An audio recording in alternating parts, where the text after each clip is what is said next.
ಈಗ ನಾನು sugar is the main culprit ಅಂದ ತಕ್ಷಣ ಜನ ಏನ್ ಮಾಡ್ತಾರೆ, ಎಸ್ಪೆಷಲಿ ಡಯಾಬಿಟಿಕ್ ಪೀಪಲ್, ಓ ನಾವು ಸಕ್ಕರೆ ತಿನ್ನಲ್ಲ ನಾವು ಬೆಲ್ಲ ತಿಂತೀವಿ ಅಂತ ಹೇಳ್ತಾರೆ. Organic jaggery. ಬೆಲ್ಲ ಇದರಿಂದ ಬರುತ್ತೆ, ಕಬ್ಬಿನಿಂದ ಬರುತ್ತೆ. ಸಕ್ಕರೆ ಇದರಿಂದ ಬರುತ್ತೆ, ಕಬ್ಬಿನಿಂದ ಬರುತ್ತೆ. ಅಳಿ ಅಲ್ಲ ಮಗಳ ಗಂಡ ಅಂದಂಗ. ಆದ್ರೆ ಜನ ಏನ್ ಮಾಡ್ತಾರೆ, ಅಥವಾ ನಾವೇನ್ ಮಾಡ್ತೀವಿ, ನಾವು ಫ್ರೂಟ್ ಜ್ಯೂಸ್ ಮಾಡ್ಕೊಂತೀವಿ, ಅದಕ್ಕೆ ಒಂದ್ 2-3 ಚಮಚ ಸಕ್ಕರೆ ತಿಂತ ಇದ್ದಿದ್ದು ಬ್ಯಾಲೆನ್ಸ್ ಡಯಟ್. ಇವಾಗ ನಾವು ಒಂದ್ ಚಪಾತಿ ತಿಂದ್ರೆ ಇಷ್ಟೇ ಪಲ್ಯ ತಿಂತೀವಿ, ಇಷ್ಟೊಂದು ರೈಸ್ ಜೊತೆ ಇಷ್ಟೇ ಪಲ್ಯ, ಇಲ್ಲ ಅಂದ್ರೆ ಸಾಂಬಾರ್ ತಿಂತೀವಿ. ಹಸಿ ತರಕಾರಿ ನಾವು ತಿನ್ನಕ್ಕೆ ಹೋಗಲ್ಲ, ಸ್ಯಾಲೆಡ್ಸ್ ನಾವು ತಿನ್ನಕ್ಕೆ ಹೋಗಲ್ಲ. ಒಬೆಸಿಟಿಗೆ ಮೊದಲ ಕಾರಣನೇ ಅದು. ಆಕ್ಚುಲಿ ಒಂದ್ಸಲ ದಪ್ಪ ಆಗ್ಬಿಟ್ರೆ ಮತ್ತೆ ಸಣ್ಣಗೆ ತುಂಬಾನೇ ಕಷ್ಟ. ಆಗ್ಬೋದು, ಆಗಕ್ಕಾಗಲ್ಲ ಅಂತಲ್ಲ. ನೀವು ಎಷ್ಟು ಬೇಗ ವೇಟ್ನ ಲೂಸ್ ಮಾಡ್ತೀರಾ ಅದು ಅಷ್ಟೇ ಬೇಗ ಬಂದು ಅಲ್ಲೇ ಕೂತ್ಕೊಳ್ಳುತ್ತೆ.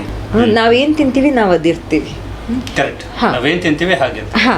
So eat healthy, physical activity, and before you blindly go in for any products or any medications, obesity medications, consult a doctor. Some underlying medical problem because of which you are not losing weight. It can be thyroid, it can be any other hormonal thing. ಅದು ಹೇಗೆ ಗೊತ್ತಾಗುತ್ತೆ? You are ಎಕ್ಸರ್ಟಿಂಗ್, ನೀವು ಶ್ರಮ ಮಾಡ್ತಾ ಇದ್ದೀರಾ, ಆದರೆ ಅದಕ್ಕೆ ಪರಿಣಾಮ ಸಿಗ್ತಾ ಇಲ್ಲ. ಆ ಶ್ರಮ ಮತ್ತು ಪರಿಣಾಮ ಮಧ್ಯೆ ಎಲ್ಲಿ ಗ್ಯಾಪ್ ಬರ್ತಾ ಇದೆ ಅಂತ ತಿಳ್ಕೊಳ್ಳಿಕ್ಕೆ you should see a doctor. Yes ವೀಕ್ಷಕರೇ, ನಮ್ಮೊಟ್ಟಿಗೆ ಖ್ಯಾತ ವೈದ್ಯರು ಅಶ್ಮಿತಾ ಪದ್ಮ ಇದ್ದಾರೆ. United hospital Bengaluru, care excellence, ಆರೋಗ್ಯದಲ್ಲಿ ಉತ್ಕೃಷ್ಟತೆ. ಮೊನ್ನೆ ಅಷ್ಟು ನೀವು ಕೇಳಿದಿರಾ ಒಬೆಸಿಟಿ ಡೇ ಅಂತ ಆಯಿತು. ಅಂದರೆ ಈಗ ನಾವು ಆಡು ಭಾಷೆಯಲ್ಲಿ ಹೇಳಬೇಕು ಅಂತಂದರೆ ಡುಮ್ಮಾಡು ಮೀರ್ದಿರಾ ಅಂತ ಹೇಳ್ತೀವಿ. ಮೊದಲು ನೋಡಿ, ಒಂದಷ್ಟು ವರ್ಷಗಳ ಹಿಂದೆ ಸ್ವಲ್ಪ ದಪ್ಪ ಆಗ್ಬಿಟ್ರೆ, ಏನು ದಪ್ಪ ಆಗ್ಬಿಟ್ಟ, ಡುಮ್ಮ ಆಗ್ಬಿಟ್ಟ, ಇವ್ನು ದಪ್ಪ ಆಗ್ಬಿಟ್ಟಾದ್ರೆ ಬರೀ ಅರ್ಧ ಇಂಚು ದಪ್ಪ ಆಗ್ಬಿಟ್ರೆ ಸಾಕು, ತುಂಬ ಕಳವಳ ಆಗೋರು. ಅದಕ್ಕೆ ತಂದೆ ತಾಯಿಗಳು ಪ್ರಿಕಾಷನ್ ಕೂಡ ಕೊಡೋರು, ನೀನು ಈ ಥರ ಮಾಡು, ಈ ಥರ ಸಣ್ಣ ಆಗು ಅಂತ ಕೂಡ ಹೇಳೋರು. ಆದರೆ ಇವತ್ತು ಸ್ಕೂಲ್ಗಳಿಗೂ ಹೋಗೋ ಹುಡುಗರಿಂದನೂ ಕೂಡ ದಪ್ಪ ಆಗಿ ಶುರು ಮಾಡಿಬಿಟ್ಟಿದ್ರೆ ಒಬೆಸಿಟಿ ಸಿಕ್ಕಾಗ್ಬಿಟ್ಟು. ಒಬೆಸಿಟಿ ಅನ್ನೋದು ಜಾಗತಿಕ ಸಮಸ್ಯೆ ಆಗ್ಬಿಟ್ಟಿದೆ. BP ಶುಗರ್ ಹೆಂಗಾಗ್ಬಿಟ್ಟಿದೆಯೋ ಅದೇ ರೀತಿ ಕಾಯಿಲೆ ಈ ಒಬೆಸಿಟಿ ಅನ್ನೋ ಥರ ಆಗೋಗ್ಬಿಟ್ಟಿದೆ. ಬಟ್ ಈ ಒಬೆಸಿಟಿನ ಹೇಗೆ ಕಡಿಮೆ ಮಾಡ್ಕೊಳ್ಬೇಕು ಅಂದರೆ ನ್ಯೂಟ್ರಿಷನ್ ಮುಖಾಂತರ, ಒಂದು ಫುಡ್ಗಳ ಮುಖಾಂತರ, ಅಥವಾ ನಮ್ಮ ಹಾಬೀಸ್ಗಳ ಮುಖಾಂತರ, ನಮ್ಮ ಆ್ಯಕ್ಟಿವಿಟಿಗಳ ಮುಖಾಂತರ ಈ ಒಬೆಸಿಟಿನ ಕಡಿಮೆ ಮಾಡ್ಕೊಳ್ಳೋದ್ರಿಂದ ಆರೋಗ್ಯಪೂರ್ಣವಾಗಿ ನಾವು ಇರ್ಬೋದಲ್ವ. ಸ್ವಲ್ಪ ಮನಸ್ಸು ಮಾಡಬೇಕು ಅಷ್ಟೇ. ಎಷ್ಟೋ ಜನ ಜಿಮ್ಗೆಲ್ಲ ಹೋಗ್ತಾರೆ, ಮತ್ತು ಬಿಟ್ಟ ತಕ್ಷಣ 6 ತಿಂಗಳಲ್ಲಿ ಬರೋದೆಲ್ಲ ಓದೋಗ್ಬಿಡ್ತಾರೆ. ಮತ್ತೆ ಅವರು ಅದನ್ನು ಕಂಟ್ರೋಲ್ ಮಾಡಿಕೊಂಡು ಮತ್ತೆ ವಾಪಸ್ ಜಿಮ್ಗೆ ಬರ್ತೀನಿ ಅಂತ ಅದು ಆಗೋದೇ ಇಲ್ಲ. ಮತ್ತು ಅವರು ಪರ್ಮನೆಂಟ್ ಇನ್ನೂ ಒಬೆಸಿಟಿ ಆಗ್ತಾರೆ, ಇನ್ನೂ ಡುಮ್ಮಿಗಳಾಗ್ಬಿಡ್ತಾರೆ. ಬಟ್ ಇದಕ್ಕೆ ಏನು ಪ್ರಿಕಾಕ್ಷನ್ ಹಾಗಾದರೆ, ಯಾವ ರೀತಿಯಾದ ಕ್ರಮಗಳನ್ನು ನಾವು ಮಾಡಬೇಕು? ಬೆಳಗ್ಗೆ ಎದ್ದು ಹೋಗ್ತಾ ಇರ್ತಾರೆ, ಸಂಜೆನೂ ಕೂಡ ಹೋಗ್ತಾ ಇರ್ತಾರೆ, ವಾಕಿಂಗ್ ಹೋಗ್ತಿರ್ತಾರೆ, ಬರ್ತಿರ್ತಾರೆ, ಬಟ್ ಅದು ಸಣ್ಣನೇ ಆಗಲ್ಲ. ಹೇಗೆ? ಸೊ ಖ್ಯಾತ ವೈದ್ಯರು ಅಶ್ಮಿತಾ ಪದ್ಮ ಮಾತಾಡ್ತಾರೆ. ಇದು ಸಂಬಂಧಪಟ್ಟಂಗೆ ಸಂಪೂರ್ಣ ವಿವರ ನಿಮಗೋಸ್ಕರ United hospital, care excellence. Madam, ನಾನು ಹೇಳ್ತಾ ಇದ್ದೆ ಆ್ಯಕ್ಚುಲಿ ಮೊದಲು ತುಂಬ ಸ್ವಲ್ಪ ದಪ್ಪ ಆಗ್ಬಿಟ್ರೆ ಸಾಕು, ಅವರು ಫಸ್ಟ್ ಅಳತೆ ನೋಡೋರು. ಆ್ಯಕ್ಚುಲಿ ಪ್ಯಾಂಟ್ ಹುಕ್ಸ್ ನೋಡೋರು, ಅಥವಾ ನಿಮ್ಮ ಸ್ಯಾರಿದು ಜಾಕೆಟ್ದು ಏನೋ ಸ್ವಲ್ಪ ನೋಡೋರು. ಇಲ್ಲಿ ಹಿಡಿದ ತಕ್ಷಣ ಸ್ವಲ್ಪ ದಪ್ಪ ಬಿಟ್ಟಿದ್ದೆ, ಸಣ್ಣ ಆಗು ಅಂತ ಹೇಳ್ತಿದ್ರು. ಇತ್ತೀಚೆಗಂತ ಅದೊಂಥ ಜಾಗತಿಕ ಸಮಸ್ಯೆ ಆಗ್ಬಿಟ್ಟಿದೆ. ಸೊ ವರ್ಲ್ಡ್ ಫೇಮಸ್ ಜಾಗತಿಕ ಸಮಸ್ಯೆ ಆಗ್ಬಿಟ್ಟಿದೆ. ಹೇಗೆ ಮೇಡಮ್ ಇದನ್ನೆಲ್ಲ ಪ್ರಿಕಾಕ್ಷನ್ ಹೇಗೆ, ಒಬೆಸಿಟಿನ ಕಂಟ್ರೋಲ್ ಮಾಡೋದಾದ್ರೆ ಹೇಗೆ? ಒಬೆಸಿಟಿ ಇವಾಗ ಅಥವಾ ಬೊಜ್ಜು ಇವಾಗ ಇತ್ತೀಚೆಗೆ especially even youngsters like who are in ಮಿಡ್-20s, 20 ವಯಸ್ಸಲ್ಲಿಂದನೇ ನೀವು ನೋಡಿದರೂ ಕೂಡ ತುಂಬ ಬೊಜ್ಜು ಇರುತ್ತೆ. ಅದು ಹೆಣ್ಣಾಗಿರಲಿ ಗಂಡಾಗಿರಲಿ. ಅದರಿಂದ ಆಗೋ ಸಮಸ್ಯೆಗಳೇನು ಇದನ್ನು ತಿಳ್ಕೊಳ್ಳೋದು ತುಂಬ ಇಂಪಾರ್ಟೆಂಟು. ಈಗ ನಾವೆಲ್ಲರೂ ಹೇಳ್ತೀವಿ that obesity is a problem, ಬೊಜ್ಜಿರಬಾರ್ದು. ಯಾಕೆ ಬೊಜ್ಜಿರಬಾರ್ದು ಅಂತ ತಿಳ್ಕೊಬೇಕು ಫಸ್ಟು. ಬೊಜ್ಜಿರೋದ್ರಿಂದ ಏನಾಗುತ್ತೆ, there is something called as metabolic syndrome ಅಂತಂದು. ಮೆಟಬಾಲಿಕ್ ಸಿಂಡ್ರೋಮ್ ಅಂತಂತಂದರೆ, ಈಗ ಬೊಜ್ಜು ಜಾಸ್ತಿ ಆಗ್ತಾ ಇದ್ದಂಗೆ ಕೊಲೆಸ್ಟ್ರಾಲ್ ಲೆವೆಲ್ಸ್ ಜಾಸ್ತಿ ಆಗುತ್ತೆ, ಶುಗರ್ ಬರೋ ಚಾನ್ಸಸ್ ಇರುತ್ತೆ, ಅದರಿಂದ BP ಜಾಸ್ತಿ ಆಗುತ್ತೆ, ಥೈರಾಯ್ಡ್ ಜಾಸ್ತಿ ಆಗುತ್ತೆ. ಸೊ ಇದೆಲ್ಲ ಸೇರಿಕೊಂಡು ಆಗೋದು metabolic syndrome. The main cause for it is over wait. ಬೊಜ್ಜು ಬಂತಂದ್ರೆ ಸಾಕು ಇವೆಲ್ಲ ಕಾಯಿಲೆಗಳು ಬರುತ್ತೆ ಅಂತ ಅನ್ಕೊಂಡ್ಬಿಡಬೇಕು ನಾವು. ಹೌದು. ಆದರೆ ಇತ್ತೀಚೆಗೆ ಈ ಬೊಜ್ಜು ಬರ್ತಾ ಇರೋದು ಏನಕ್ಕೆ ಅಂತ ತಿಳ್ಕೊಬೇಕು. Mainly because of sedentary life style ಒಂದು. ಈಗ ಮುಂಚೆ ನೋಡಿದ್ದಿದ್ರೆ ನಾವೆಲ್ಲ ಹೊರಗಡೆ ಹೋಗ್ಬಿಟ್ಟು ಆಟ ಆಡ್ತಿದ್ವಿ ಸ್ಕೂಲಲ್ಲಿ. ಇಲ್ಲ ಅಂತಂದ್ರೆ ನಾವು ಸೈಕಲ್ ತಗೊಂಡೇ ಹೋಗ್ತಾ ಇದ್ದಿದ್ದು, ಇಲ್ಲ ಅಂತಂದ್ರೆ ನಡ್ಕೊಂಡು ಹೋಗ್ತಾ ಇದ್ದಿದ್ದು ಫ್ರೆಂಡ್ಸ್ ಜೊತೆ ಸ್ಕೂಲ್ಗೆ, ಅಲ್ವಾ? ಸಾಯಂಕಾಲದ ಹೊತ್ತು ನಮಗೆ ಟೈಮ್ ಪಾಸ್ ಏನು ಅಂತಂದ್ರೆ ಸ್ಕೂಲಿಂದ ಬಂದಾದ್ಮೇಲೆ ಆಟ ಆಡೋದು ಫ್ರೆಂಡ್ಸ್ ಜೊತೆ. ಆದ್ರೆ ಇವಾಗ ಎಲ್ಲಿ ನೋಡ್ತೀವಿ ಅದನ್ನ? ನಾವು ಅದನ್ನ ನೋಡಲ್ಲ. There is no physical activity. ಎಲ್ಲ ಕುತ್ಕೊಂಡಲ್ಲೇ ಬಸ್ ಮನೆ ಹತ್ರ ಇಳಿಸುತ್ತೆ, ಆಮೇಲೆ ತಗೊಂಡು ಹೋಗಿದ್ದು ಕೂಡ ವಾಪಸ್ ಅದೇ ಬರುತ್ತೆ. ಕರೆಕ್ಟ್. ಆ್ಯಂಡ್ ಇನ್ನೊಂದೇನಂತಂತಂದರೆ ಎಲ್ಲ is at the finger tips. Correct. Everything is at finger tips. So ಏನು ಫಿಸಿಕಲ್ ಆ್ಯಕ್ಟಿವಿಟಿ ಅನ್ನೋದಿಲ್ಲ ಒಂದು. Next is food habits. Food habits ಅಂತಂತಂದರೆ mainly these junks, burger, pizza, pasta ಅದೆಲ್ಲ. ನಾವು ಇಫ್ ಯು ರಿಮೆಂಬರ್, ನಿಮಗೆ ನೆನಪಿದೆ ಅಂತಂತಂದರೆ, ನಾ ಸಣ್ಣವ್ರಿದ್ದಾಗ ಪಿಜ್ಜಾ ಅಂದರೆ ಏನಂತಾನೆ ಗೊತ್ತಿರಲಿಲ್ಲ ನಮಗೆ. ಬ್ರೆಡ್ ಬನ್ನೇ ಒಂದು ದೊಡ್ಡದಾಗಿತ್ತು ಅಲ್ಲ, ಬನ್ನು ಒಂದು ಜಾಮು, ಖುಷಿ. ಜಾಮ್ ಅಂದರೆ ಏನೋ ಒಂದು ದೊಡ್ಡ ಇದ್ದಂಗೆ ತಿನ್ನೋದು. ನನ್ಗೆ ಈಗಲೂ ನೆನಪಿದೆ, ನಾನು ಚಿಕ್ಕವಳಿದ್ದಾಗ ಸ್ಕೂಲಲ್ಲಿ Parle G biscuit was the biggest biscuit cream ಆ ಟೈಮಲ್ಲಿ. ಬಟ್ ಇವಾಗ ನೋಡಿ, see everything, all the packed food ಏನು ಬರ್ತಾ ಇದೆ, made be biscuits, made be any this thing, it is loaded with sugar. ನಾವು ಯೂಶಲಿ ಏನು ಅನ್ಕೊಂಡ್ಬಿಡ್ತೀವಿ, this biscuit is good, this juice is good, this ಇದು ಗುಡ್ ಅಂತ ಅನ್ಕೊಂತೀವಿ. ನಾವು ಪ್ರೈಸ್ ಮಾತ್ರ ತಿರುಗಿಸ್ಬಿಟ್ಟು ನೋಡ್ತೀವಿ, ಇದಕ್ಕೆ ಎಷ್ಟು ಪ್ರೈಸ್ ಇದೆ ಅಂತಂತಂದ್ಬಿಟ್ಟು. ಆದರೆ ಆ ಪ್ರೈಸ್ ಮೇಲೆ ಒಂದು ನ್ಯೂಟ್ರಿಯೆಂಟ್ ಫ್ಯಾಕ್ಟ್ಸ್ ಅಂತ ಒಂದು ಕಾಲಮ್ ಇರುತ್ತೆ, ಅದನ್ನ ನಾವು ಯಾರಾದರೂ ನೋಡ್ತೀವಾ? ಇಲ್ಲ, ನಾವು ಅದನ್ನ ನೋಡಲ್ಲ. ಅದು ನಾವು ಮಾಡೋದು ತಪ್ಪು. ಅದರಲ್ಲಿ ಹೈಯೆಸ್ಟ್ ಟು ಲೋಯೆಸ್ಟ್ ಇದನ್ನ ಹಾಕಿರ್ತಾರೆ. That is how they put fat, sugar, correct, zinc, S, carbohydrates, proteins, added sugar ಅಂತಂದ್ಬಿಟ್ಟು ಅಲ್ವಾ. ಆ ಕಾಲಮ್ನ ನೋಡಬೇಕು. ಆ ಕಾಲಮಲ್ಲಿ if there is added sugar, ಅದನ್ನ ಹಂಗೆ ಸೈಡಿಗೆ ಇಟ್ಬಿಡ್ಬೇಕು. Because sugar is the main culprit. ಈಗ ನಾನು sugar is the main culprit ಅಂದ ತಕ್ಷಣ ಜನ ಏನು ಮಾಡ್ತಾರೆ, ಎಸ್ಪೆಷಲಿ ಡಯಾಬಿಟಿಕ್ ಪೀಪಲ್, ನಾವು ಸಕ್ಕರೆ ತಿನ್ನಲ್ಲ, ನಾವು ಬೆಲ್ಲ ತಿಂತೀವಿ ಅಂತ ಹೇಳ್ತಾರೆ. Organic jaggery. ಬೆಲ್ಲ ಇದರಿಂದ ಬರುತ್ತೆ, ಕಬ್ಬಿನಿಂದ ಬರುತ್ತೆ. ಸಕ್ಕರೆ ಇದರಿಂದ ಬರುತ್ತೆ, ಕಬ್ಬಿನಿಂದ ಬರುತ್ತೆ. ಅಳಿ ಅಲ್ಲ ಮಗಳ ಗಂಡ ಅಂದಂಗದು ಅಲ್ವಾ? So it is one and the same. The source is sugar cane, ಕಬ್ಬಿನಿಂದಾನೇ ಬರ್ತಾ ಇರೋದೆರಡು. ಇದು ಸ್ವಲ್ಪ ರಿಫೈನ್ಡ್, ಇದು ಸ್ವಲ್ಪ ಕಮ್ಮಿ refined. See when I say sugar is the culprit, why do I say sugar is the culprit ಅಂತಂದ್ರೆ, 1 ಸ್ಪೂನ್ ಶುಗರ್ ಅಲ್ಲಿ there will be so many calories. ನಾವು ಅದನ್ನ ರಿಯಲೈಸ್ ಮಾಡಲ್ಲ. ಈಗ ನಾವು ಟೀ ಆಗಲಿ, ಕಾಫಿ ಆಗಲಿ, ಮಿಲ್ಕ್ ಶೇಕ್ ಆಗಲಿ, ಏನೇ ಆಗಲಿ, ಶುಗರ್, ಆ 1 ಸ್ಪೂನ್ ಶುಗರಲ್ಲಿ ಎಷ್ಟು ಕ್ಯಾಲರೀಸ್ ಇರುತ್ತೆ, ದಟ್ ಈಸ್ ಇಂಪಾರ್ಟೆಂಟ್. ಈಗ weight gain or weight loss, ತುಂಬ ಜನ ಹೇಳ್ತಾರೆ ದಟ್ ನಾನು ವೇಟ್ ಲಾಸ್ ಮಾಡೋಕ್ಕೆ ಹೋಗ್ತಾ ಇದ್ದೀನಿ, ಆಗ್ತಾನೆ ಇಲ್ಲ, ನಾನು ಜಿಮ್ಗೆ ಹೋಗ್ತಾ ಇದ್ದೀನಿ, ಇದನ್ನು ಮಾಡ್ತಾ ಇದ್ದೀನಿ, ಡಯಟ್ ಮಾಡ್ತಾ ಇದ್ದೀನಿ, all those things. How do you lose wait?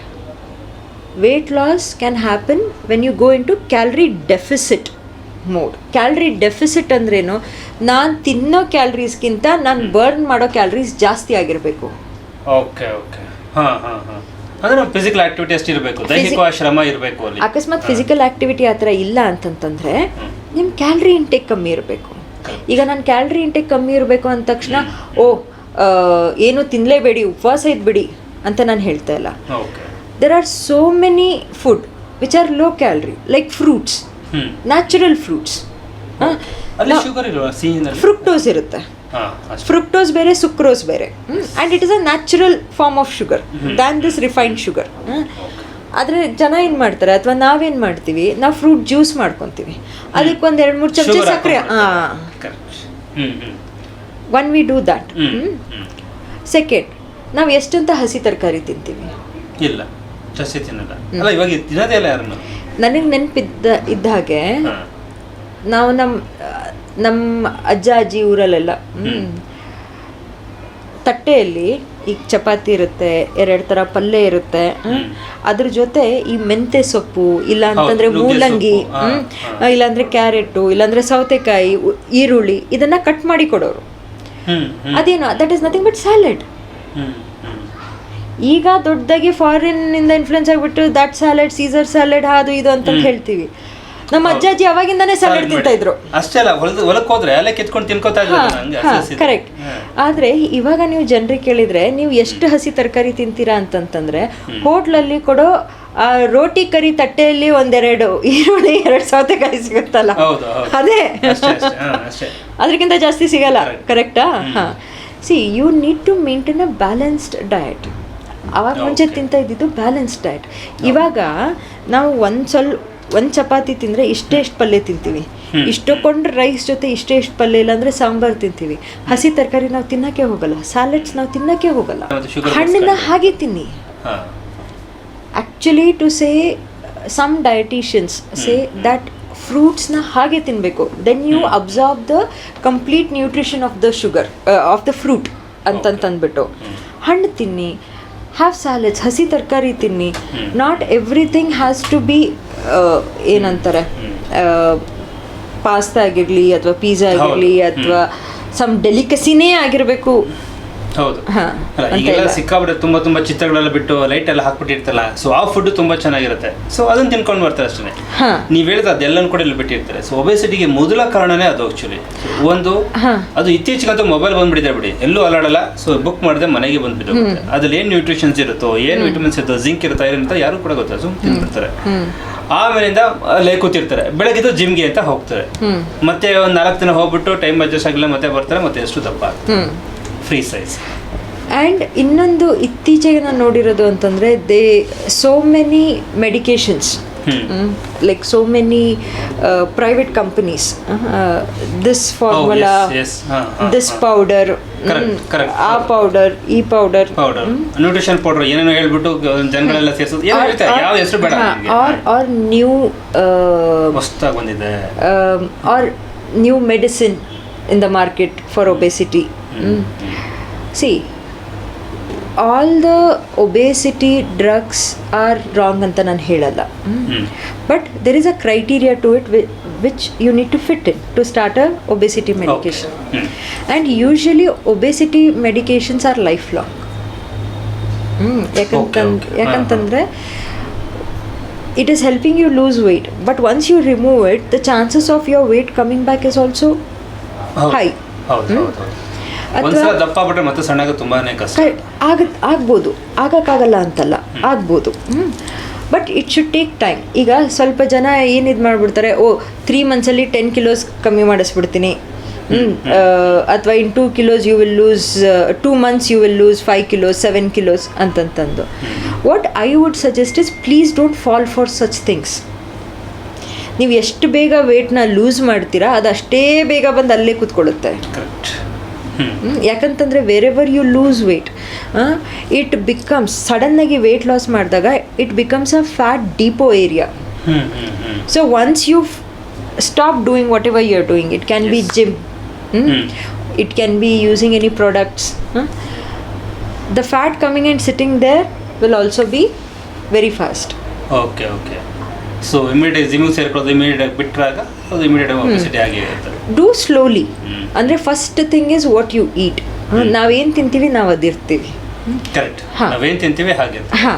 So eat healthy, physical activity, and before you blindly go in for any products or any medications, obesity medications, consult a doctor than blindly going into it.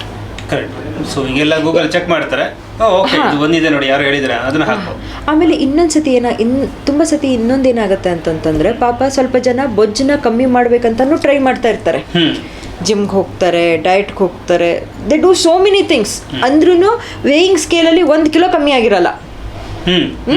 It is very frustrating, ನಾನು ಇಲ್ಲ ಅಂತ ಹೇಳಲ್ಲ. ಆವಾಗ you should go see a doctor. ಯಾಕಂತಂದರೆ there might be some underlying medical problem because of which you are not losing weight. It can be thyroid, it can be any other hormonal thing. ಅದು ಹೇಗೆ ಗೊತ್ತಾಗುತ್ತೆ? You are ಎಕ್ಸರ್ಟಿಂಗ್, ನೀವು ಶ್ರಮ ಮಾಡ್ತಾ ಇದ್ದೀರಾ, ಆದರೆ ಅದಕ್ಕೆ ಪರಿಣಾಮ ಸಿಗ್ತಾ ಇಲ್ಲ. ಆ ಶ್ರಮ ಮತ್ತು ಪರಿಣಾಮ ಮಧ್ಯೆ ಎಲ್ಲಿ ಗ್ಯಾಪ್ ಬರ್ತಾ ಇದೆ ಅಂತ ತಿಳ್ಕೊಳ್ಳಿಕ್ಕೆ you should see a doctor.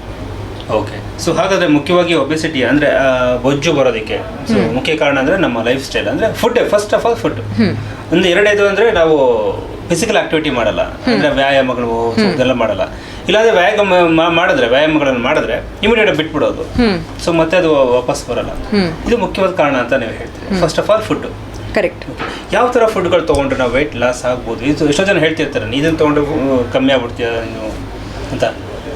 Simple ಆಗಿ ಬ್ಯಾಲೆನ್ಸ್ಡ್ ಡಯಟ್ ತಿನ್ನಬೇಕು. What is balanced diet? Balance diet ಅಂತಂದರೆ you should have equal proportion of right amount of carbohydrates proteins fat. ಸ್ವಲ್ಪ ಜನ ಈ ಫ್ಯಾಟ್ ಅಂತಂದರೆ ದಪ್ಪ ಆಗ್ಬಿಡ್ತೀವಿ ಅಂತಂದ್ರೆ fat is very much essential to the body. ಬೇಕೇ ಬೇಕು. ನಿಮ್ಮ ಚರ್ಮಕ್ಕೆ ಬೇಕು, ನಿಮ್ಮ ನರ್ವ್ಸಿಗೆ ಬೇಕು, ನಿಮ್ಮ ಬ್ರೈನಿಗೆ ಬೇಕು.